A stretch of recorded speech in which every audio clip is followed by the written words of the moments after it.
연준이 지금 실업률이 너무 좋게 나왔으니까 야, 그 자이언트 스텝 이번에 또 갈 거야 라는 것 때문에 지금 부패 질려서 빠지고 있잖아요. 그러면 우리가 이걸 또 시나리오 생각해 본다면 내년?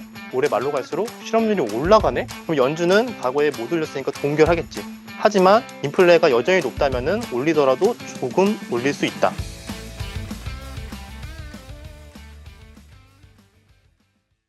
그래서 오늘은 여러분들도 직접 또 이게 먼 길 오셨으니까 또 우리 또 VOD 강의에서는 차트나 뭐 이런 거 많이 다뤘잖아요. 그래서 오늘은 지금 시장 상황이 너무 이렇게 불안불안하죠. 뭐 방향이 바닥이 언제 나올지 모르겠고, 그래서 오늘은 제가 여러 가지 분석해본 지표들과 여러 가지 매크로 이런 것들을 통해서 시장이 올해 말 내년 초에 어떤 식으로 흘러갈 가능성이 높겠고, 그런 시장 상황이 어떤 시장 상황이 나올 것 같다라고 제가 강의 내용 준비를 했고요. 거기에 따라서 우리가 또 투자할 수 있는 전략들이 또 배운 게 많이 있잖아요.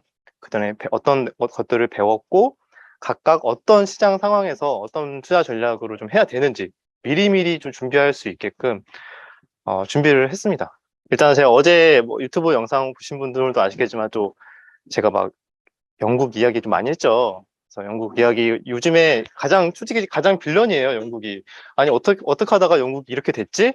생각이 들 정도로 저도 이제 조사를 하면서 깜짝 놀란 게 여러 가지가 있어요. 그래서 그 부분에 대해서 말씀을 드리고, 지금 현재 진행 중이니까 많이들 여러분 경기 침체에 대해서는 이제 지겹도록 들었잖아요.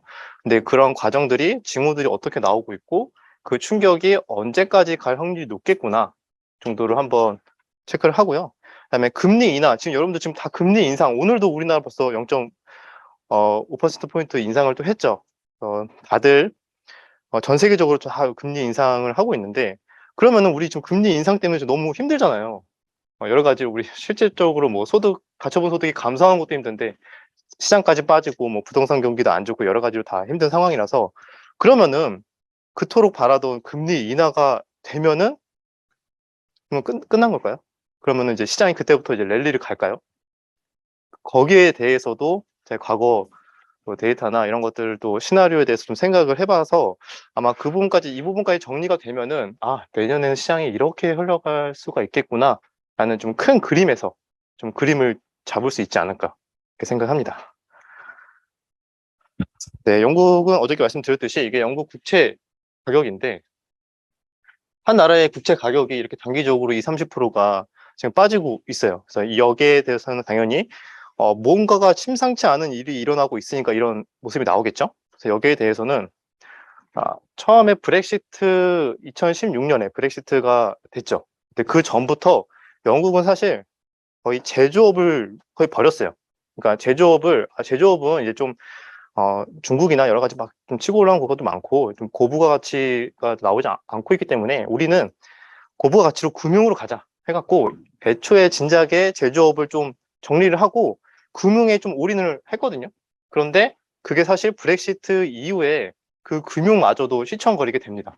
그래서 그렇게 되면서 서서히 국가 기반이었던 그런 세력들이 이때부터 서서히 약해지기 시작하면서 지금까지 누적이 된 거예요. 약해졌던 게 미국의 금리 인상, 달러 강세가 오면서 이제 서서히 그 리스크가 보이는 겁니다. 이제 표면에 올라오기 시작하는 거죠. 그래서 심각한 경상수지는 올해 2분기만 해도 경상수지가 GDP 대비 마이너스 5.5% 정도로 크게 감소를 했고, 외환 보유액, 우리나라 외환 보유액이 얼마인지 아시는 분 계신가요? 우리나라 대략 4천억 불 정도가 되거든요. 아직까지는 우리나라도 맨날 뭐 뉴스에 나오잖아요. 우리나라도 지금 위험한 거 아니냐. 점점 환율 오르는데 이거 방어하느라 또 IMF처럼 또 외환보유액 다 쓰면 위기가 오는 거 아니냐라고 하는데, 뉴스에서도 뭐 아직까지는 괜찮다, 아직까지는 우리 건전하다 막 이렇게 같은 얘기를 하는데, 그 기반이 왜냐면 4천억 불이나 되는 외환보유고가 있기 때문에 그렇게 얘기가 나오고 있습니다. 그런데 지금 현재 영국이 가용 가능한 외환보유 금액이 1,000억 불대예요. 1,000억 불대로 우리나라보다 거의 3분의 1 정도 더 없어요. 그런 상황이고, 그런 상황에서 지금 어떻게 하고 있죠? 트러스 총리가 이번에 새롭게 감세 정책, 법인세나 부자 감세부터 해갖고, 근데 그 돈은 어디서 재원을 마련할 거냐? 그것도 불명확하고, 그나마 한다는 게 뭐 복지 정책에서 빼서 충원을 하겠다. 뭐 장애인 복지, 실업수당, 저소득층 복지를 빼서 부자들을 위해서 한다는 거거든요. 근데 그게 결국에는 낙수 효과를 노리는 건데, 이런 낙수 효과가 월가에서는 철저하게 외면을 이미 하고 있었어요. 그래서 지금 이런 정책을 내보내자마자 말도 안 되게 파운드화가 폭락을 하고 국채도 폭락을 하는 이유가, 이미 1980년대 레이건 전 대통령 이후로 낙수 효과는 효과가 없다. 라는 게 그때 당시부터 이제 지금까지 누적이 되었고, 그 낙수 효과가 그거잖아요. 부자들, 대기업들을 세금을 감면을 해주면 그 사람들이 성장을 하고 투자를 하고 고용을 늘리면 그게 자연스럽게 중산층, 저소득층으로 흘러가기 때문에 복지를 늘리는 게 아니라 우리는 성장을 위해서 부자 감면을 먼저 해야 된다. 대기업을 먼저 성장을 시켜야 된다. 그게 어떻게 보면 대표적인 신자유주의의 기본 정책 방향이면서 1980년대에 좀 기본을 잡았던 그런 방향성이었는데, 그게 지속되면서 사실 낙수 효과가 거의 일어나지 않고 오히려 심각한 재정 악화, 그때 영국과 미국이 같이 했거든요. 그래서 오히려 심각하게 재정 악화가 되고 추가적으로 빈부격차는 더 심해지고 그런 것들이 계속 보여지면서 중간중간에는 이제 계속 복지 정책으로 많이 방향을 갔는데, 이번에 영국은 다시 낙수 효과를 노리자는 마인드로 이렇게 감세 정책을 해서 시장에 철저하게 국채 숏, 파운드 숏, 왜? 이거는 좋아질 수가 없다라는 거에 지금 시장은 배팅을 하고 있는 거예요. 그럼 그런 상황에서 외환 보유고도 없고, 좀 지금 말도 안 되는 감세 정책, 그러면은 연기금 펀드 청산 위기가 어저께 말씀을 드렸잖아요.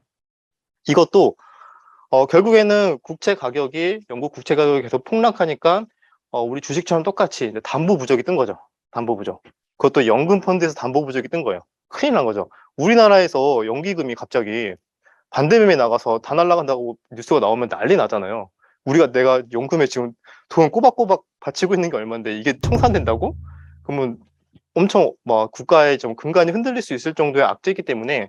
근데 영국에선 그게 좀 실제로 지금 눈앞에 와 있는 상황이고, 근데 이걸 어떻게든 지금 막아내겠죠. 왜냐면은 정말로 이게 반대매매 나가면은 반대매매가 또 반대매매 불러서 결국엔 폭락이 나오기 때문에, 이거를 막아내기 위해서 하는 게 지금 영란은행이 무제한 거의 국채 매입.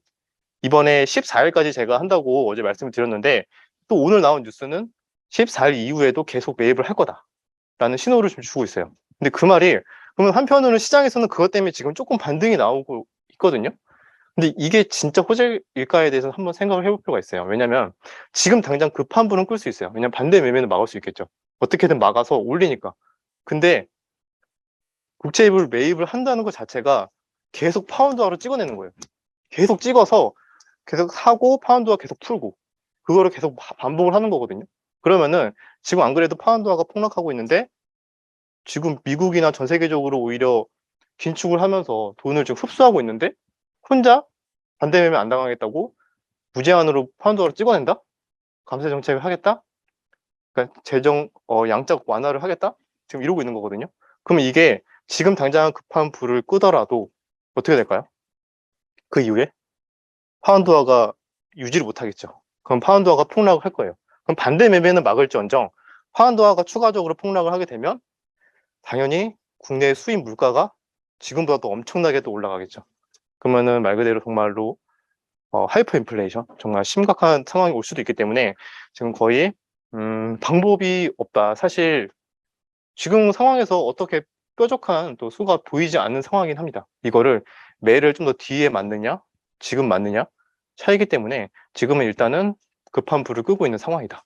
그래서 이런 게 지나고 나서도 계속 불안감의 불씨는 계속 있는 거죠. 그래서 제가 이번에 투자 심리가 악화되는 그 경제 위기나 여러 가지 원인으로 봤을 때도 항상 영국이 이제 앞으로도 계속 중간에 나올 것 같아요. 또 잊을만 하면은 급한 불 꺼서 잊을만 하면은 나중에 또 나올 수도 있고. 근데 문제는 영국이 이러는데 지금 다른 국가들은 어떨까요? 유럽에서도. 그러니까 우리는 언제 갑자기 트리거가 나올지 몰라. 갑자기 막 우리가 예전에 금융위기 때 리먼이 파산을 했잖아요. 그 전부터 사실 크고 작은 이슈들은 있었어요. 어디가 힘들어졌네, 어디가 망가졌네. 그러다가 그런 것들은 그냥 노이즈로 넘기고 투자 심리가 안 좋아지고 시장이 조금 빠지는 거에 그쳤는데, 본격적으로 세계적인 투자 은행이 하나가 무너지게 나니까 야, 이거 진짜 심각하네 라는 게 심리가 확 커지면서, 그때 규모가 어떻게 된대? 관계가 있는 파생 상품 규모가 어떻게 된대? 라는 생각이 들면서 그때 그런 얘기가 나오면서 급격하게 폭락을 한 거거든요. 그래서 이렇게 이런 일들이 하나 둘씩 일어나고 있는 것 자체가 지금 마치 2009년 위기까지는 모르겠지만 리먼이 터지기 그 전에 약간 전조 증상일 수도 있다.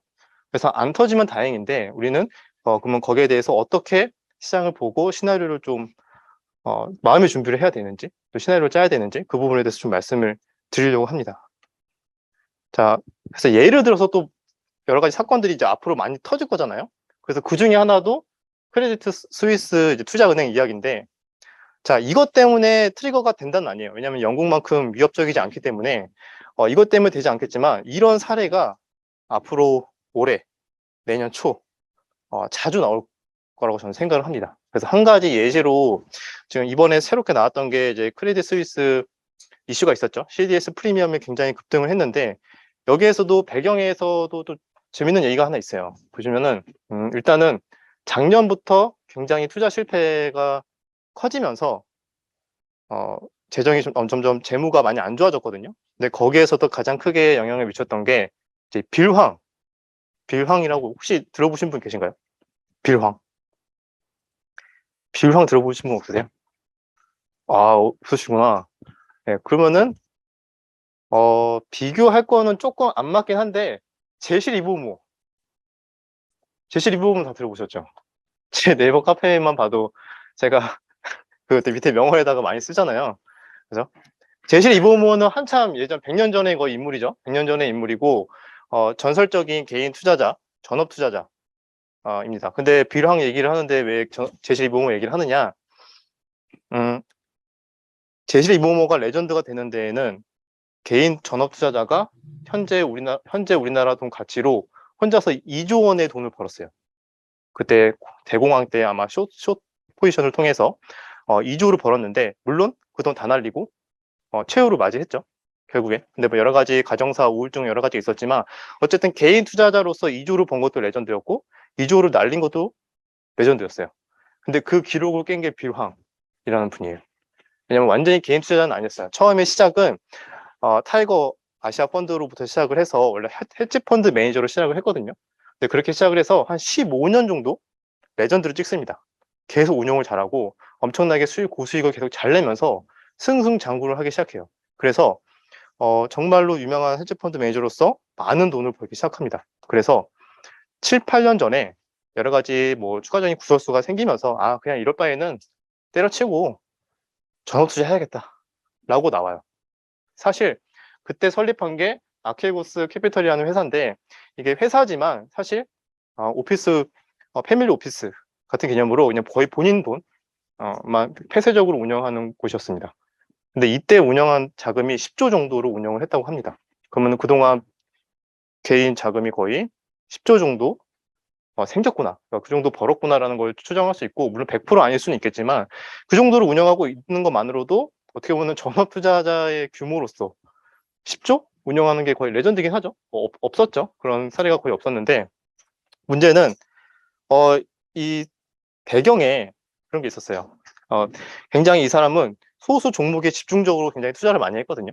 근데 굉장히 레버리지를 많이 썼습니다.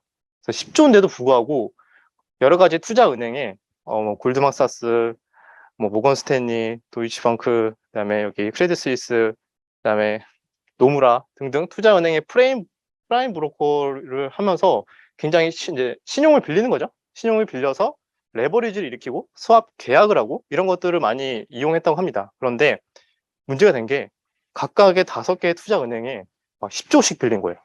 10조, 10조, 10조, 10조, 10조. 중복으로 이렇게 해갖고 약 10조 정도의 시드를 가지고 50조를 투자를 한 거예요. 50조를 가지고 막 몇 개 엄청나게 많은 종목도 아니고 그렇게 소수의 종목에 집중 투자를 했습니다. 그래서 사실 그렇게까지 해서 지금까지 그만큼 돈을 번 거긴 한데, 자, 그 포지션을 여기서부터는 살짝 내피셜이 포함이 돼요. 근데 그 포지션을 이미 골드만삭스가 다 알고 있었어요. 계약을 했으니까. 보니까 5배나 레버리지 했다고? 다른 투자은행에도 전화해보니까 레버리지가 굉장히 많네? 그러면은 5배 했다는 거는 20%만 폭락시켜도 어떻게 해야 되죠? 반대면이 나가잖아요. 그죠? 근데 그때 제일 빨리 알아챈 게 골드만삭스가 이미 그 전에 탈출을 했고요. 그리고 눈치 빠른 게 그 다음 뭐 모건 스탠리 기타 등등 다 탈출을 했어요. 근데 손실 보면서 탈출했겠죠. 근데 마지막까지 큰 손실 보면서 당했던 게 크레딧 스위스였어요. 그때 반대면 다 나가고 거의 같이 손실을 그냥 다 본 거죠. 빌려준 것까지. 그때 빌황은 제가 제실 이모 얘기를 한 이유가 제실 이모는 2조 날렸잖아요. 근데 빌황은 10조를 한 방에 날렸어요. 10조를 싹 날리고 그리고 크레딧 스위스까지 큰 손실을 입히면서 이 당시에 크레딧 스위스는 7조 원의 큰 손실을 봅니다. 그리고 와서 지금도 아마 빌황 부분은 법적 공방을 하고 있는 걸로 알고 있고 그 당시에 이런 사건 이후로 굉장히 크레딧 스위스가 좀 체력이 약해지기 시작하면서 최근에 또 이런 금리 인상, 좀 경기 침체 이런 것들이 중복으로 겹치면서 결국에는 CDS 프리미엄은 이제 부도 위험이죠. 부도 위험이 점점점 확률이 올라가면서 최근에 이런 일들이 터지는 거가 나오고 있거든요. 근데 이런 일들이 이제 앞으로 몇 개 계속 나올 거라는 걸 이제 말씀드리려고 설명을 드렸고, 최근에 그나마 30억 달러 규모 이제 부채 상환을 하면서 우리 아직 이만한 여력이 있다라는 걸 보여주면서 다소 좀 투자자들의 안심을 시켜주긴 했습니다. 그래서 이번 달 27일에 3분기 실적 발표와 함께 구조조정을 지금 방안을 좀 발표를 한다고 했고, 그래서 이런 사건들이 앞으로도 계속 나올 거다. 그러면서 말씀을 드렸고, 그럼 경기 침체에 대한 이제 전조 증상이라고 보시면 돼요. 그리고 대표적으로 또 우리 가처분 소득 감소가 있죠. 가처분 소득 감소. 왜냐면은 자, 우리 이미 지금 주변에 금리가 너무 많이 오르고 있고 물가가 많이 점점점 오르고 있기 때문에 소득은 거의 그대로여도 사실 실질적인 소득은 굉장히 감소한 걸 느끼잖아요. 우리가 뭐 쇼핑을 하든 뭐 장을 보더라도 기존에 만약에 100만 원, 한 달에 100만 원 나갈 거 지금은 130 나가고, 그다음에 이자 비용도 100만 원 나갈 거 지금 120, 130 앞으로도 계속 올라갈 거예요. 그러면 내가 1년과 바로 1년 전 대비해서 내 쓸 수 있는 돈이 50만 원에서 많게는 100만 원 정도 그냥 사라진 게 된 거거든요. 그러면은 이거 자체가 이미 소득이 감소인데, 최근에도 어떤 분이 이야기하기를 깜짝 놀랐어요. 어떤 뭐 전문가라고 어떤 분이 나오셨는데, 가처분 소득은 모르겠고 일단은 소득은 그대로 있기 때문에 부동산 시장은 오를 것이다 이렇게 얘기를 하는 거예요. 그래서 가처분 소득을 모르겠고 가처분 소득은 뭐 여러분 복잡하니까 보지 마세요 그러고, 근데 우리 소득 안 줄였잖아요.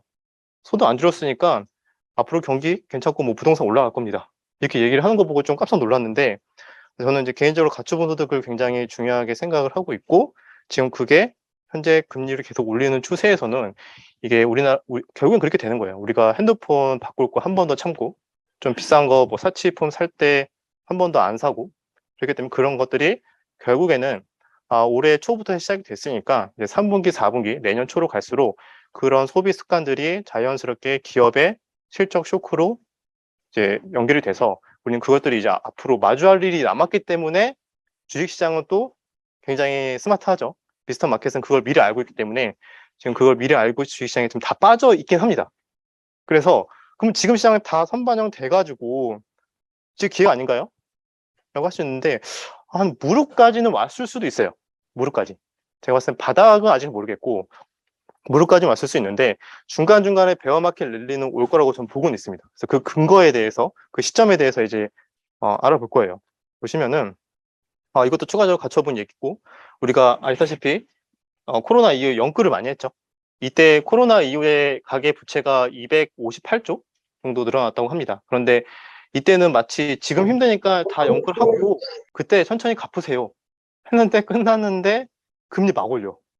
그때 막 다 돈 빌려줘 놓고, 그죠? 그렇게 되니까 지금 그게 이제 문제가 되고 있고 나중에 부메랑으로 돌아올 거다라고 보통 많이 보고 있습니다. 그러면 또 경기 침체 중에 하나가, 징후 중에 하나가 당연히 기업의 재고 감소가 있겠죠. 재고 증가가 있겠죠. 왜냐면은 사람들이 소비가 줄어드는 거잖아요. 방금 가처분 소득이 줄어드니까 우리는 소비를 줄인다. 조금이나마 줄인다. 그러면은 당연히 기업들의 재고가 증가하겠죠. 그럼 그게 실질적으로 나와주고 있느냐라고 봤을 때 여기 보시면은 작년 상반기 대비해서 올해 상반기 전자 부분에서도 이미 재고가 한 30% 정도 다 증가를 했고 대부분 다 재고 상황이 계속 증가하고 있어요. 그래서 여기에서도 제조업 재고 지수가 18%까지 올랐는데 이 수치가 아마 IMF 이후로 최고로 높은 수치라고 나오고 있습니다. 그러면 이만한 재고가 점점 쌓이고 있다는 거는, 그러면 조만간 기업들이 어떻게 할까요? 재고가 점점 많아지니까. 근데 기업들이 계속 이렇게 재고가 쌓이니까 고용을 줄이겠죠. 그죠? 생산을 줄이기 위해서는 고용을 줄여야겠죠? 그럼 그런 게 보이나요?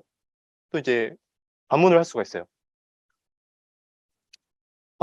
일단 미국 기준으로, 미국이 그나마 제일 견조하잖아요. 그럼 미국이 꺾였으면 사실상 전 세계가 다 꺾인 거예요. 미국이 그나마 제일 덜 아플 거기 때문에, 보시면은 미국의 비농업 부문 구인자 수예요.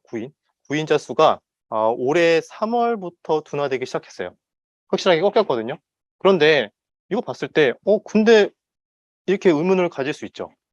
우리 9월 달 저번 주에 발표했잖아요. 미국 9월 실업률. 근데 어떻게 나왔어요? 3.5%. 거의 최저치 나오면서 엄청 견조하게 나왔어요. 근데 이거 말이 되나요? 라고 생각할 수 있어요. 근데 실업률은 대표적인 경기 후행 지표예요. 후행 지표.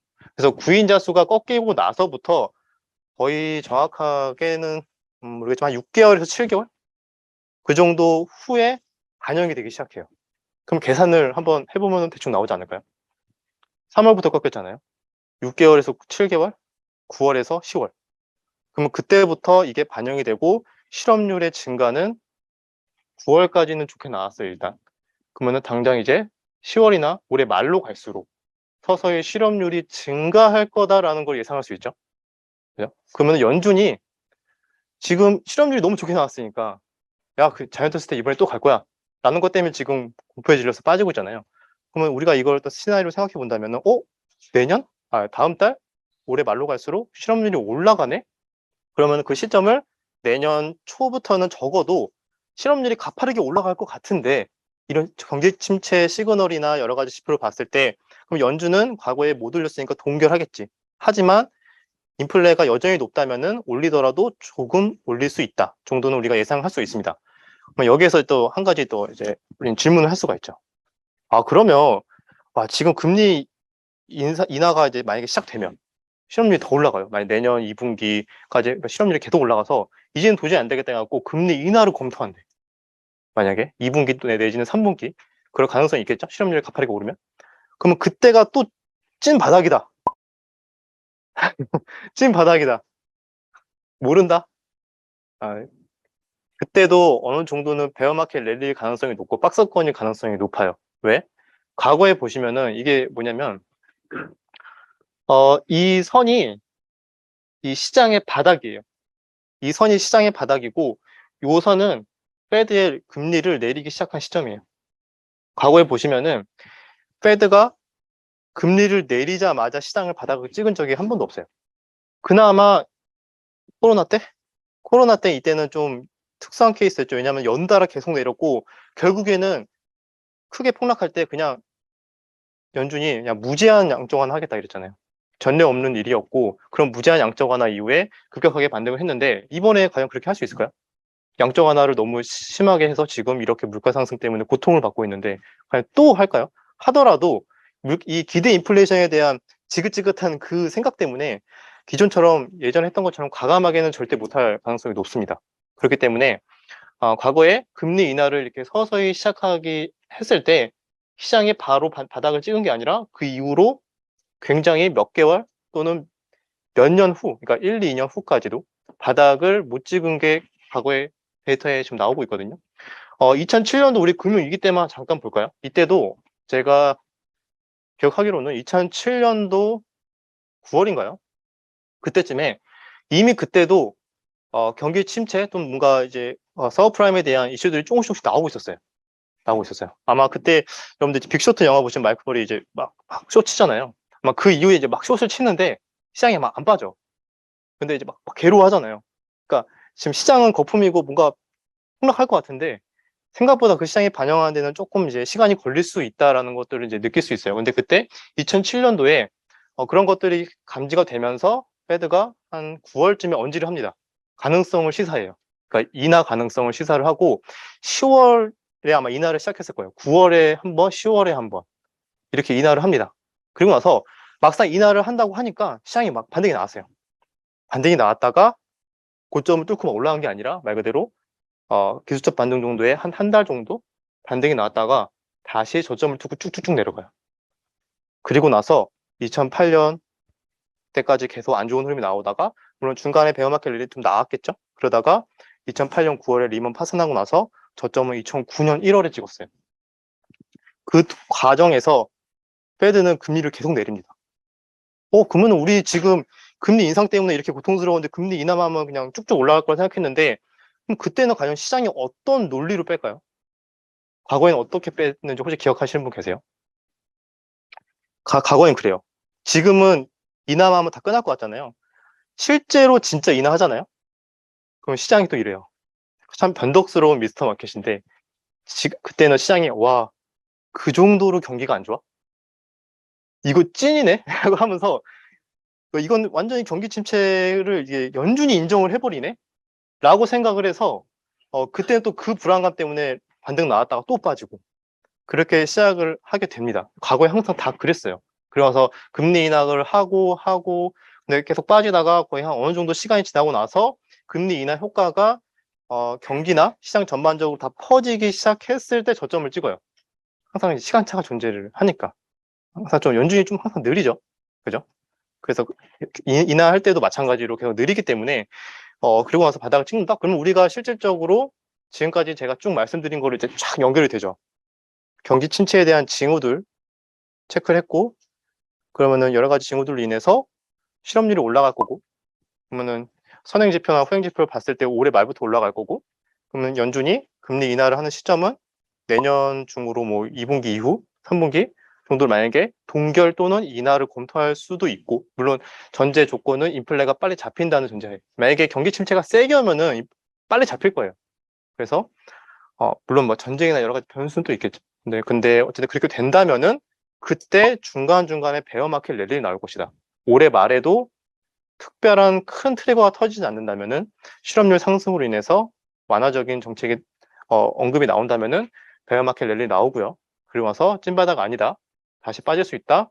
그리고 내년 초에 실업률 상승, 금리 동결 또는 인하 얘기가 슬슬 나오기 시작하면은 또 베어마켓 랠리 나올 수 있다. 근데 또 바닥이 아니죠. 실제로 인하를 하고 더 빠질 수 있다. 이때는 인하를 하고 나서 더 빠지는 거는 말 그대로 제가 처음에 말씀드렸던 다양한 트리거도 있잖아요. 그런 것들이 이제 본격적으로 터질 시기. 그래서 그런 식으로 보통 흘러가는데 그 본격적으로 터지는 시기가 좀 더 앞당겨지느냐, 좀 더 늦게 나오느냐 차이인 것 같아요. 거기에 따라서 이런 시기나 정책의 좀 변동성은 좀 있을 수 있는데 큰 그림은 그렇게 잡힐 수가 있는 거죠. 그러면은 이제 올해 시장, 내년 시장은 뭐 큰 게 기대는 안 되지만 그래도 중간중간에 베어마켓 랠리 하락장임에도 불구하고 그래도 반등장은 몇 번 있겠구나. 근데 그 반등장을 무시할 수가 없는 게 우리가 올해 1년 내내 지금 하락을 하고 있는데도 불구하고 중간중간에 또 강력했던 거는 엄청나게 강했던 기억이 있잖아요.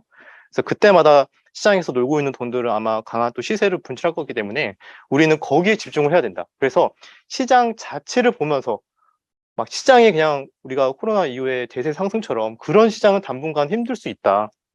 그런데 우리는 그러면은 박스권, 하락장, 그다음에 하락장에서 반등장 시장을 우리는 대비를 해야 되는 거죠. 내년까지는. 그리고 금리 인하가 시작되고 나서 어느 정도 그게 트리거가 나올 만큼 나오고 금리 인하가 몇 번 만약에 진행이 되고 나서 그때서야 좀 바닥을 논해야 되지 않을까. 일단 과거 이 데이터를 봤을 땐 그래요. 근데 항상 또 이게 반복된다는 보장은 없어서 시장이 항상 이 모든 게 다 지금 이례적인 것들이 너무 많거든요. 양적 완화도 저금리 기조도 최초로 이렇게 너무 말도 안 되게 했었고 긴축의 속도도 말도 안 되게 지금 하고 있고 모든 게 다 과거 데이터를 단순하게 보고 우리가 예측은 하기는 좀 힘든 부분이 있으나 그래도 이렇게 근거를 가지고 논리적으로 본다면은 어느 정도 그림은 좀 그려질 거라고 생각을 합니다. 자, 그러면은 여기까지는 제가 이제 내년 시장 전망에 대해서 우리가 앞으로 어떻게 해야 되는지에 대해서는 쭉 그림이 그려졌다고 생각을 해요. 그럼 우리가 준비를 해야 되는 건 뭐죠? 시총 상위주가 그냥 멱살을 잡고 시장을 끌어올리는 거를 기다리는 게 빠를까요? 아니면은 다소 박스권 시장, 베어마켓 랠리, 하락장에서 살아남는 게 중요할까요? 살아남는 게 중요하고 우리 거기에 맞게 해서 기법을 배우고 차트를 볼 줄 알아야 되고 시장을 볼 줄 알아야 되는 게 더 중요하겠죠. 그래서 정말 강한 상승장은 아직 조금 시간이 걸리니까 일단은 우리가 좀 배운 거에 대해서 어떻게 시장 상황에 맞게 잘 활용을 할까?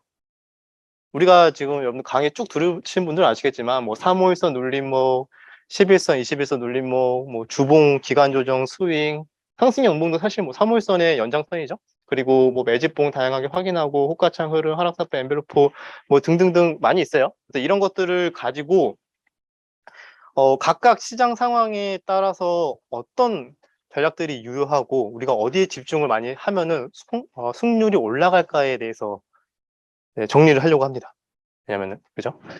상승장은 아직은 멀었지만 그래도 말씀을 드리고 넘어가야 될 것 같아서 상승장 대표적으로 이렇게 주봉상에서 20주선을 돌파하고 20주선 돌파하고 그 위에서 버티는 흐름이 나오고 나서 그 다음에 쭉쭉쭉 정배열을 만들고 잘 올라가는 장, 결국엔 대표적인 상승장은 이런 흐름들이 나오죠. 그래서 이런 장에서는 솔직히 뭘 해도 되긴 하죠. 뭘 해도 되는데 그 나름대로의 제가 어, 경험상 느꼈던 이런 기법상의 좀 확률들에 대해서 제가 정리를 좀 이제 앞으로 보여드릴 텐데, 자 보시면은 사실 상승장에서는 뭘 해도 되긴 해요. 근데 상대적인 거라고 보시면 됩니다. 테마나 재료 매매, 돌파 매매는 제가 강의에서 다루진 않았지만 많이들 쓰는 거기 때문에 이제 넣어서 비교 분석하기 위해서 넣었습니다. 돌파 매매, 테마, 재료 매매는 왜 B가 나왔을까요? 이때는 이런 대표적인 지수가 상승장에서는 시총 상위가 말 그대로 멱살 끌고 올라가는 거예요. 삼성전자 올라가고 뭐 네이버카카 올라갔을 때처럼 걔네들이 올라가면서 형님들이 올라가니까 형님들이 잠깐 쉴 때 뭐 밑에 조그만 애들 막 올라오고 뭐 이런 거거든요. 그래서 비교적 테마주나 재료주가 붙는 애들이 돈이 생각보다 많이 못 가요. 상승장인데. 왜냐면 시총 상위에 돈이 다 몰려. 그래서 생각보다 약하기 때문에 B라고 했고요. 돌파 매매도 마찬가지 관점. 그러면 11선, 21선은 왜 B일까요? 상승장에서 그냥 계속 5일선 타고 올라가. 자리를 안 줘요. 그래서 많이들 경험하셨을 법한 상황이 저도 많이 경험을 했는데 이제 뭐 3호일선 매매해요. 그래서 이제 조정 나오면은 11선 매매해야지, 뭐 21선 매매해야지. 근데 계속 가. 계속 가. 그래가지고 계속 뭐 구경만 하고 있는 거예요. 그러면 그때 이제 박탈감 막 생기죠. 시장 계속 올라가는데 나는 왜 구경만 하고 있지? 이제 그래서 제가 B를 넣었고요. 3호일선 매매 타고 올라가는 종목들이 많기 때문에 3호일선 매매는 당연히 A 좋다. 그런데 스윙 기간 조정, 스윙이죠. 스윙은 이제 A 가장 좋은 확률이 나온다는 게 그치 상승장에서는 최대한 길게 끌고 갈수록 수익이 극대화되는 거는 아마 다들 이제 알고 계실 거라 생각을 합니다. 그래서 스윙이 상승장에서 가장 좋다. 근데 아직 상승장은 좀 멀었죠. 그래서 다음에 박스권장에서도 종류가 있어요. 지금은 이거 뭐 이평이 정배열이 돼 있잖아요. 정배열이 된 상태에서 잠깐 기간 조정을 하는 박스권이 있고 최근 올해 같은 경우에는 역배열 되어 있는 상태에서 박스권이 나오거나 베어마켓 랠리가 나온 적이 있죠. 그래서 이렇게 캔들상의 지지 저항을 반복하면서 횡보하는 구간을 박스권 장세라고 합니다. 그래서 이 구간은 마찬가지예요. 정배열 되어 있을 때 더 시장이 강력하고 역배열 되어 있을 때는 다소 좀 불안하지만 그래도 괜찮아요. 제가 개인적으로 제일 좋아하는 장이기도 합니다. 제가 제일 좋아하는 장이 박스권 장이에요. 왜냐면 저는 좀 트레이딩을 좀 많이 그래도 하고 있으니까 이런 박스권 장에서는 정말 수익이 더 잘 나오거든요. 왜냐면은 수익 내고 나왔는데 또 금방 눌림이 나오고 눌림에서 잡으면은 시장이 폭락은 안 하고 또 반등이 나와주거든. 그러면 그때 또 눌림 반등이 기본적으로 되게 잘 나와요. 그래서 수익 내기 되게 좋은 시장이고 이런 시장에서는 중장기 이평성이 명확하게 잡지 못한 상태인데 이때는 여러분들 많이 경험하셨겠지만 우리나라는 특히 뭐 박스피 얘기가 있을 정도로 박스권 오래 했잖아요. 이땐 테마주, 순환매가 가장 강력한 시장입니다. 그래서 이때는 여전히 제가 제일 좋아하는 3호일선 매매 계속 강력하기 때문에 에이플 왜냐면 그때는 테마주들이 여러 가지 막 기준봉들이 막 나와요. 막 나오고 여기 테마 저기 테마 다 생기기 때문에 이때는 공격적으로 5일선 매매 많이 하면은 수익 극대화가 많이 되는 경향이 있습니다. 그리고 11선, 21선도 A를 넣은 이유 비교적 조정이 잘 나오기 때문에 조정 반등 잘 나온다. 그래서 A를 넣고 스윙 당연히 B겠죠? 왜? 어, 계속 왔다 갔다 하니까 스윙은 비교적 약하다. 근데 뭐 재료가 있고 기간 조정 잘 버티는 종목들은 뭐이 와중에서도 여전히 또 강력하게 나오긴 해서 매매는 계속 나쁘지 않긴 합니다. 돌파 매매도 이런 박스권 테마주 장세에서는 돌파 매매도 비교적 좋은 승률이 나옵니다. 테마 재료주 마찬가지겠죠? 근데 시장 추종 매매라고 적었는데 이건 말 그대로 시총 상위 또는 ETF 같은 매매를 하시는 분들, 그런 매매는 당연히 제자리 걸음이겠죠? 그래서 제자리 걸음이기 때문에 C라고 넣었습니다. 자, 그리고 하락장. 이제 딱 이 차트만 봐도 언젠지 알겠죠? 이 차트가 우리 올해를 이렇게 힘들게 했던 차트인데, 본격적으로 하락을 이렇게 하고 나서 보통 한 달 정도, 한 달에서 한 달 반 정도 보통 이렇게 하락을 하는 경우가 있어요. 그래서 이런 구간을 이제 하락장이라고 보시면 되고, 이런 하락장에서는 뭐 먹히는 게 많이 있을까요? 거의 뭐 매매 안 하는 게 나을 수 있을 정도로 그렇지만, 그럼에도 불구하고 해볼 만한 게 몇 개는 있습니다. 제가 C를 많이 넣었죠. 웬만하면 안 된다. A가 없어요. 그냥 뭘 해도 안 되긴 하지만 그나마 최악은 11선, 21선 스윙 제일 안 좋아요. 왜냐면은 스윙 여러분들 뭐 저점 뚫고 지수 폭락하는데 당연히 같이 뚫고 막 폭락하는 경우가 많아서 스윙하다가 대부분 큰 손실 나는 경우도 많고, 그다음에 11선, 21선도 마찬가지예요. 제가 시장이 안 좋을 때일수록 어디가 확률이 높다 그랬죠? 3호일선. 3호일선 구간이 확률이 높고 그 외에는 눌림을 줬는데 막 반등 안 나오고 쭉쭉 빠져. 그래서 11선, 21선 확률이 떨어진다고 말씀드렸어요. 그래서 하락장에서는 C를 했고, 돌파 매매도 비교적 이렇게 시장이 안 좋음에도 불구하고 돌파 매매로 그래도 잘 하시는 분들도 계세요. 근데 대부분 확률상 피레침 맞고 떨어지는 경우가 더 많아요. 그래서 C라고 한 겁니다. 피레침, 그러니까 잘 경험이 충분하지 않은 상태에서 어설프게 하락장에서는 뭐 몰리는 놈만 몰려 이러면서 막 돌파 매매 따라하다가 다 피레침 맞고 대부분 계좌가 망가지기 때문에 C라고 넣었고, 근데 그럼에도 불구하고 뭐 재료 강한 애들, 이런 애들은 비교적 연속성 있게 움직이긴 합니다. 그리고 가끔씩 주는 과대낙폭, 엔벨로프 등등 이런 매매는 이제 강했던 주도주에 한해서, 뭐 아무 종목이나 다 하는 게 아니라 강했던 주도주에 한해서 엔벨로프를 이탈하고 더 폭락하는 경우에는 뭐 가능한 자리라고 보시면 될 것 같습니다. 그래서 테마 재료가 살아있는 종목 한해서 3호일선 매매 또 B. 근데 A라고는 하진 않았죠. 왜냐면 하락장이라서 그만큼 확률 자체가 전반적으로 다 떨어져서 B. 그나마 할 만한 게 이런 매매밖에 없다. 이런 매매 어려우면은 쉬는 게 맞다라고 생각하시면 좋을 것 같습니다. 그래서 이때 하락장에서 대표적인 특징이 제 주봉상 20주선 또는 60주선을 이탈하고 나서 회복하지 못하고 더 하락 지지선을 좀 이탈하는 경우가 시작이 되고, 전조 증상으로는 품접주나 우선주, 부정에 안 좋은 테마들 위주로 순환매가 돌고, 모처럼 좀 기존에 강했던 종목들은 힘이 없는 상태가 어떻게 보면 전조 증상 또는 현재 안 좋은 상황이라는 그런 것들을 이제 신호가 저런 현상으로 나옵니다. 자, 상승장 조정 국면. 그럼 우리가 지금 제가 앞에 시장 흐름에 대해서 말씀드렸으니까 우리가 좀 주목해야 되는 부분, 내년까지는 그래도 박스권, 그다음에 하락장, 그다음에 하락장에서도 반등 국면이잖아요. 그래서 요 상승장에서 조정 국면 이후에 하락장에서 반등 국면까지 말씀을 드리도록 하겠습니다. 상승장 조정 국면은 말 그대로 자, 우상향을 잘 하고 있는데 한 달 정도, 한 달 반 정도 또 이렇게 조정이 나오는 경우에요. 그런데 특징이 뭐가 있을까요? 상승 추세 중에 저점은 낮추지 않아요. 저점은 낮추지 않고 조정이 나오는 국면이고, 그러면은 우리가 최근에 지수가 상승이 나왔으니까 그때 뭐 어떤 섹터가 상승을 주도했겠죠? 주도주가 있을 거예요. 그죠? 주도주가 있는데, 그러면 그 시장이 잘 상승이 나오다가 크게 막 하락을 해요. 그러면은 주도주가 당연히 조정이 나오겠죠. 그동안 시장을 끌고 왔던 종목들이. 그죠? 그러면은 주도주에서 빠진 자금이 다른 데로 들어가기 시작해요. 왜냐하면 자금이라는 건 한정되어 있는 거고, 테마나 여러 가지 테마에 돈이 들어올 수 있는 건 한정적이기 때문에 기존에 강했던 테마에 돈이 빠져서 다른 데로 흘러가게 됩니다. 그러면은 빠진 자금이 그동안 올라오지 못했던 다른 섹터나 또 새로운 테마군들을 만들면서도 반등이 나오는 장이 상승장에서 조정 국면이라고 보시면 됩니다. 그래서 이런 자리에서는 만약에 그런 거예요.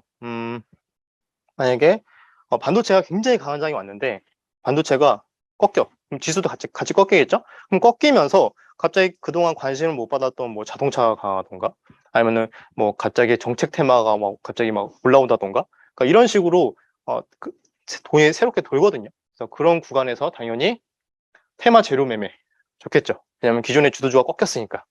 그러면 새롭게 올라오는 재료가 있는 종목들은 비교적 좋은 흐름이 나온다. 그럼 돌파 매매도 나쁘지는 않지만 일단 B로 넣었고, 근데 스윙 기간 조정은 왜 A라고 했을까요? 기존의 주도주가 막 꺾였어요. 근데 시장이 거의 쭉 상승 추세로 나왔다가 오랜만에 나오는 큰 조정이죠. 그러면 그런 자리에서 매수를 해서 스윙으로 가져가는 게 수익이 괜찮게 나오겠죠. 왜? 객관적으로 봤을 때 여전히 시장은 상승 추세이기 때문에. 그렇기 때문에 A를 넣고, 그런 관점에서 당연히 11선, 21선 왜 A뿔을 줬을까요? 마찬가지겠죠? 왜냐면은 지금까지 주도주가 굉장히 강하게 올라가고 있어요. 그럼 주도주와 관계가 있는 중소형주, 테마주도 굉장히 강하게 가고 있었겠죠? 예를 들면은 2차 전지, 만약에 뭐 LG 엔솔이 계속 올라갔다? 뭐 대형주가 올라가면서 2차 전지 관련된 중소형주, 테마주도 같이 갑자기 막 들쑥들쑥 하면서 막 올라가요. 대장주가 꺾이면서 시장 꺾여요. 그러면은 나름대로 그 밑에 관련된 테마들도 꺾이면서 비교적 11선 또는 21선 자리를 굉장히 많이 줍니다. 다 같이 무너지면서 그렇게 자리를 줘요. 근데 시장 자체는 여전히 상승 추세고, 어떻게 보면 첫 번째 조정이거나 양호한 조정일 수 있기 때문에, 이런 11선, 21선에서 공략은 시장에 다시 조금만 반등 나오면은 굉장히 탄력적으로 나오면서 다시 막 전고점, 막 반등도 세게 이렇게 나오는 구간이라서 상승장에서의 조정 국면은 11선, 21선에 대한 타점도 적극적으로 공략을 해도 되는 구간이다. 그전에는 제가 계속 막 이런 구간들 안 좋다, 안 좋다 하는데, 사실 최근에 강의 이런 시즌2 시작하고 나서 이 국면이 없었어요. 그죠? 하락장 또는 하락장에서 반등 국면만 있었잖아요. 베어마켓만. 그러니까 상승장에서 막 그렇게 막 다 좋습니다. 뭐 아니면 상승장에서 조정이 나왔어요. 지금은 뭐 겁먹지 말고 그래도 주도주나 재료가 좋은 종목에서 뭐 11선, 21선 적극적으로 해도 괜찮습니다. 이렇게 말씀을 드리고 싶어도 아직 요 국면을 우리가 경험을 하지 못했기 때문에, 함께 공부를 시작하고 나서, 그래서 말씀을 못 드렸던 게 큽니다. 그런데 11선, 21선 이런 시장에서만큼은 굉장히 좋은 타점이 될 수 있다. 3호에서 왜 B를 줬을까요? 어디서나 잘 먹히는 거 아닌가요? 생각할 수 있는데, 그 이유 중에 하나는 B를 준 이유는 자리가 잘 안 줘서. 그러니까 다 빠졌거든. 다 지금 빠져서 11선, 21선에 와 있잖아요. 새롭게 올라오는 테마 달고 올라오는 애들 말고는 다 지금 빠져서 밑에 있는데 할 게 없는 거야. 대부분 11선, 21선 매매, 주봉 매매 그런 상황이기 때문에 할 게 많이 없기 때문에 좀 B를 줬다라고 생각하시면 될 것 같습니다. 자, 우리가 이제 익숙해져야 하는 하락장 반등 국면, 베어마켓 랠리라고도 하죠. 이런 구간, 올해로 따지면 3월달 별로 뭐 조금 막 안 오른 것 같잖아요. 첫 번째 네모 별로 안 오른 것 같은데, 사실 이때 여러분들 기억하시면은 막 원전, 막 로보, 뭐 원전 테마, 뭐 건설 테마 막 정책주로 막 장난 아니었거든요. 이때 뭐 그때 매매 잘했던 분들은 뭐 단기적으로 엄청난 고수익을 낼 수 있었던 그런 장이기도 했습니다. 그리고 5월 최근에 이때도 뭐 신재생 장난 아니었죠? 신재생 달면 다 막 급등하고, 2차 전지 달면 다 급등하고. 그래서 베어마켓 랠리지만 하락장이지만 요런 구간에서만 우리가 이 포인트에 대해서 이해를 하고 적극적으로 그래도 비교적 해도 되겠다 한다면은, 하락장에서의 좀 봤던 손실이나 이런 것들을 충분히 만회하고도 남을 수 있는 베어마켓 랠리가 내년까지도 몇 번 있을 거라고 보고 있습니다. 네, 그래서 요런 국면이 베어마켓 랠리 하락장 반등 국면이다. 특징은 하락 추세 중에 고점을 높이지 않는 상승 국면, 고점을 높이지 않는 저점은 낮추면서, 근데 단기적으로 추세를 타고 올라가는 그런 상이겠죠. 근데 시총 상위는 약한 모습이 나와요, 대부분. 최근에 뭐 반도체 약하고 뭐 네이버 카카오 계속 떨어지고 뭐 이런 것들도 하나의 특징적인 흐름이긴 하죠. 그런데 모멘텀, 재료가 있는 섹터는 계속 주도주 역할을 하는 모습이 나옵니다. 이런 종목들이 엄청나게 올라가는데 지수는 조금 반등 나오잖아요.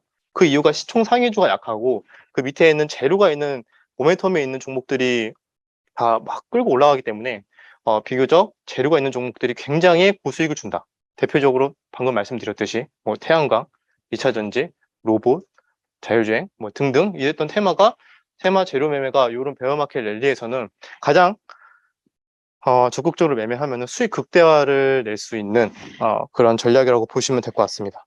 자, 그리고 당연히 이렇게 테마 재료가 살아있는 종목에 한해서 3호일선 매매, 당연히 좋을 거고, 돌파 매매는 제가 좀 편향이 있나요? 돌파 매매 별로 안 좋아해서 이렇게 썬 거일 수도 있는데, 제가 잘 안 해봐서 그런 걸 수도 있습니다. 도파민은 근데 다 어려운 것 같아. 다 어렵고, 그래서 B라고 했고요. 그리고 스윙 기간 조정. 이때도 뭐 종목만 잘 고르면은 나쁘지는 않은데 생각보다 잘 고르지 않으면 좀 확률은 그렇게 높지는 않아요. 생각보다. 그래서 재료가 있는 요런 종목에서 뭐 첫 번째 주봉 자리나 첫 번째 뭐 우주선 자리나 요런 구간에서 스윙을 끌고 간다? 그 정도는 괜찮은 전략이라고 보고 있습니다. 12시도 마찬가지.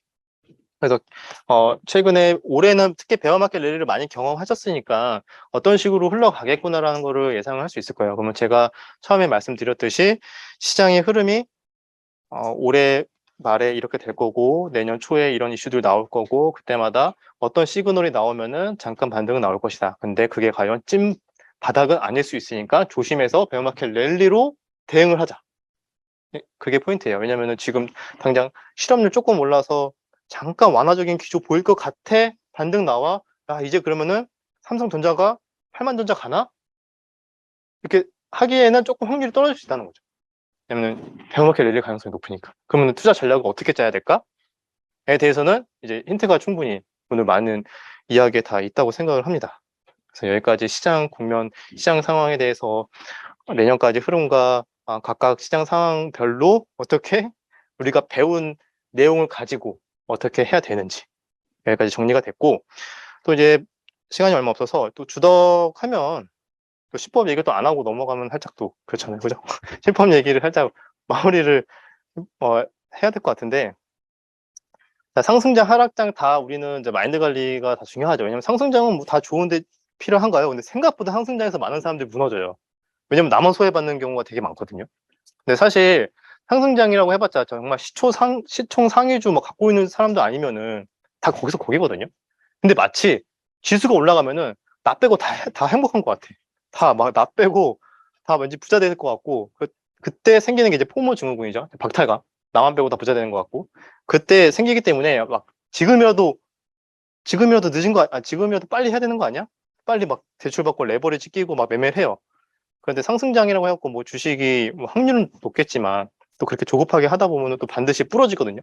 상승하다가 방금 말씀드린 그런 상승장 조정 국면 오면은 그때 막 그 멘탈 나가가지고 뭐 손절 나가고 막 그렇게 됩니다. 그리고 또 조심해야 되는 게 과잉 확신 편향이라고 해가지고 많이 지겹게 들으셨을 거예요. 그냥 상승장은 내가 정말 잘해서 수익이 난 걸까요?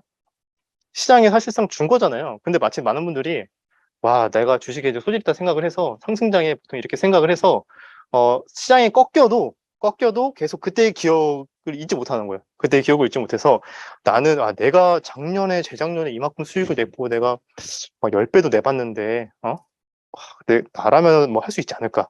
약간 그렇게 과한 자신감을 가지고 상승장을 경험했던 분들이 이런 편향들이 생기고 이런 부작용들이 생길 수 있다.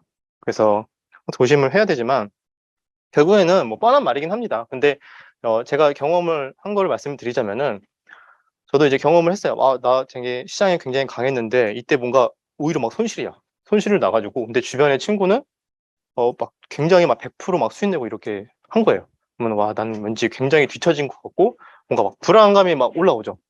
그런데 그냥 그때도 그냥 늦지 않았다 생각하고 그냥 지금 이런 시장이 있었구나. 그냥 지금이라도 꾸준하게 한번 해보자라고 했는데 시간이 지나고 나고 보니까 그 친구랑 비교를 해봤을 때 오히려 그때 꾸준히라도 조금씩 내가 다시 공부를 해서 수익을 쌓아갔던 게 그 친구는 나중에 조금 하락장, 조금 조정장 오니까 다시 다 뱉어내고 그리고 몇 년이 지나고 나니까 오히려 제가 더 수익률이 좋은 거예요. 그래서 지금 당장 저 친구가 100% 내가지고 엄청나게 뒤떨어진 것 같지만 길게 보고 천천히라도 가면은 금방 어느 순간 보면은 내 페이스만 조절하면은 금방 따라잡고 다른 사람과 비교하지 않고 가다 보면은 굉장히 생각보다 좋은 결과가 나오는 경우가 많더라고요. 그래서 항상 상승장이 오더라도 비교적 소외감을 받더라도 이런 마인드를 가지고 매매를 하시다 보면은 좋을 거라고 생각합니다. 그리고 당연히 뭐 겸손은 당연한 얘기죠. 당연한 얘기고 자만하면 반드시 망합니다.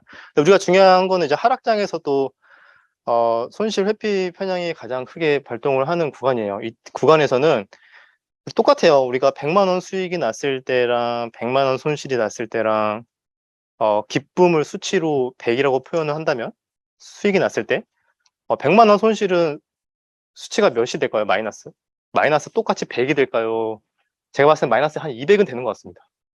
그렇지 않나요? 수익이 나면은 맞지, 이건 당연한 것 같아. 주식시장 들어왔으면 수익 당연한 거지, 이렇게 생각을 해서 당연히 기쁘지만 기쁨이 이제 수치가 막 그렇게 크진 않아요. 근데 같은 수치여도 잃으면은 와, 나 오늘 뭐 했지? 뭐 이번 달 뭐 했지?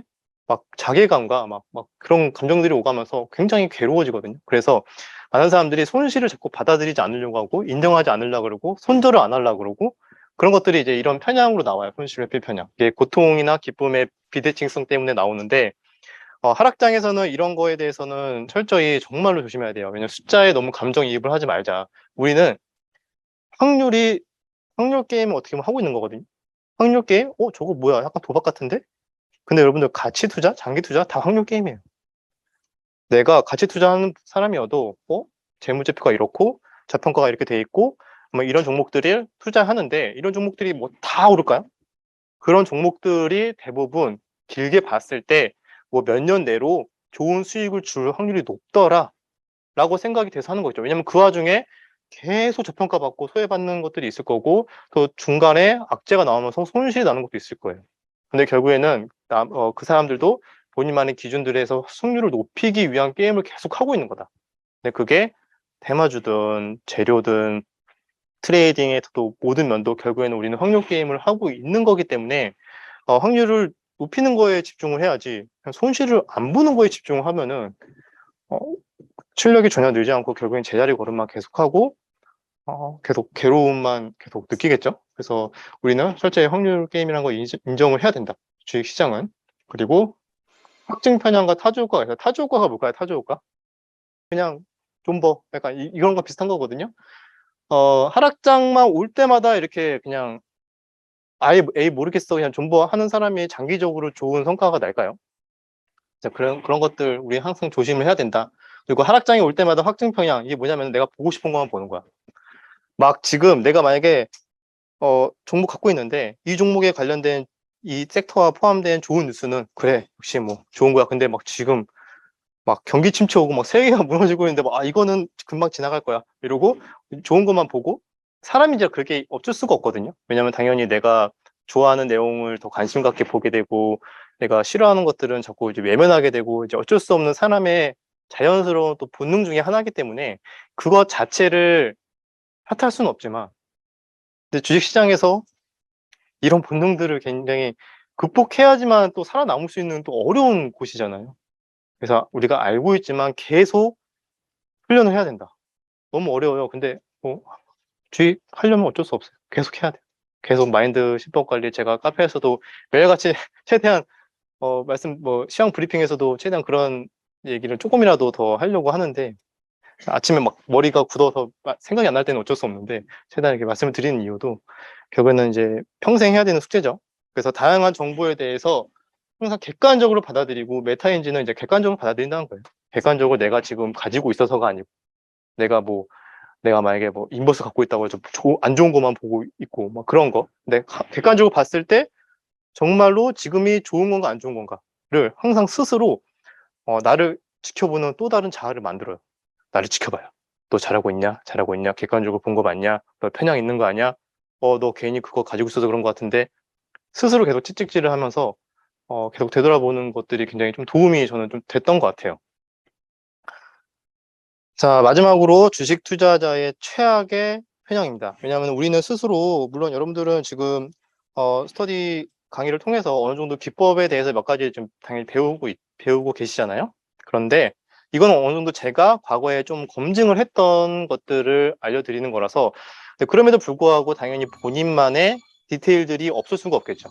왜냐면은 완전히 100%뭐 똑같이 할 수도 없는 거고, 나만의 스타일을 스스로 검증하고 기법을 만들고 이런 것들을 어쩔 수 없이 과정이 거치게 됩니다. 그런데 정말 주변에 보면은 많은 분들이 분석을 하는데 좀 엉터리를 하는 분이 너무 많은 거예요. 그러면은 대부분 뭐 2년 열심히 하면 다 괜찮지 않을까?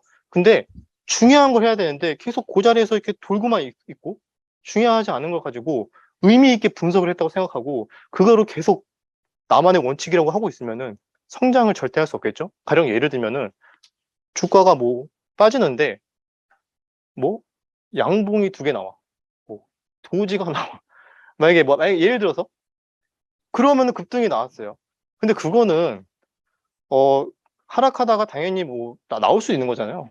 뭐 그 말고도 다양한 패턴들이 나올 수도 있는 거고. 근데 마치 최근에 내가 봤던 이런 조그만 사소한 패턴을 보고 이건가? 이게 내가 발견한 건가? 라고 생각을 하면서 굉장히 큰 의미 부여를 하고 그걸 또 기법화하고 그걸 계속 또 매매를 막 해요. 그러면은 잠깐은 맞을 수 있을지언정 시장이 좀만 바뀌거나 아니면은 뭐 그게 사실상 뭐 50% 확률이라고 해도 당연히 나중에 하다 보면은 또 안 맞게 되겠죠? 그러면은 그때서야 또 수정을 해요. 아, 이게 또 안 맞나? 그럼 이건가? 그러니까 중요한 본질에 대해서 생각하지 않고 그냥 자꾸 조그마한 패턴에 그냥 한두 개 나왔다고 해갖고 마치 이게 대단한 비밀, 차트의 뭐 비밀을 발견했다? 그러니까 이렇게 착각을 해가지고 이게 클러스터 편향입니다. 무작위로 일어날 수 있는 충분히 그럴 만한 사건인데 거기에 굉장히 대단한 어떤 의미의 패턴을 발견한 것처럼 착각을 하고 그거를 계속 오랜 기간 매매를 하다 보면은 이게 의미가 없는 거구나라는 걸 알게 되고 결국에는 시행착오의 그 시간이 점점 길어지게 되는 거죠. 그래서 사실 이런 스스로에 대한 시행착오를 줄이기 위해서 어떻게 보면은 이런 뭐 강의 내용이나 기법이나 이런 것들에 대해서 먼저 배우고 시작하는 사람과 처음부터 그냥 맨땅으로 시작하는 사람과 조금 시행착오의 차이는 충분히 있을 거라고 생각을 합니다. 그래서 그거에 대해서 왜 이런 것들을 보게 됐을까부터 시작해서 계속 공부해 나가면서 본인의 스타일을 찾아가는 게 가장 중요하다고 생각합니다. 그래서 이거와 마찬가지로 생존자 편향. 예를 들면 대표적인 게 골든 크로스예요. 와, 이거 종목이 급등하니까 골든 크로스 나오고 나니까 다 급등하네? 그렇게 생각해요. 그죠? 근데 당연히 주식이 상승하려면은 골든 크로스 나와야 되잖아요. 그러니까 정배열이 돼야 되나 이평선이. 근데 정배열이 나오면 당연히 올라갑니다. 근데 정배열이 나오는 척 하다가 잠깐 나왔다가 떨어지는 거는 안 봐. 왜? 나는 올라간 것만 쫙 차트를 돌려봤거든. 그래갖고 올라가기 전에만 본 거야. 올라가기 전에만 보니까 올라가기 전에는 다 골든 크로스가 나왔네? 그럼 골든 크로스 이거 굉장히 중요한 지표네? 근데 사실상 내가 분석을 했을 때 살아남은 놈만 봤고 골든 크로스 나왔다가 다시 빠진 애들 다 살펴봤냐고. 안 살펴봤잖아요. 그죠? 하락하면서 중간중간에 골든 크로스 나오면서 하락하는 애들도 엄청 많습니다. 그래서 그런 내가 스스로 기법을 검증하는 데 있어서 객관적이지 못한 이런 생존자 편향과 클러스터 편향 이런 것들이 있어서 항상 내가 제자리 걸음, 좀 발전이 안 되는 그런 실수들을 많이 하게 됩니다. 그래서 그런 것들 항상 스스로 잘 체크를 하셔야 되고 뭐 손실 회피도 방금 말씀드린 것처럼 내가 아무리 좋은 기법 많은 걸 배워도 결국에는 해야 될 상황에서 손절 안 하면은 그 모든 게 의미가 없다. 결국에는 그래서 다들 열심히 이렇게 공부를 좀 하고 계시지만 결국에는 변화를 받아들이는 유연한 투자자, 그다음에 본인의 그래도 원칙을 계속 고수를 하되 그 원칙 자체도 100%라는 건 없기 때문에 그 디테일도 조금씩 조금씩 객관적으로 보면서 언제든지 변화를 받아들일 수 있는 투자자만이 길고 긴 이 기간 동안, 오랜 기간 동안 결국에는 살아남을 수 있지 않을까라고 생각을 합니다.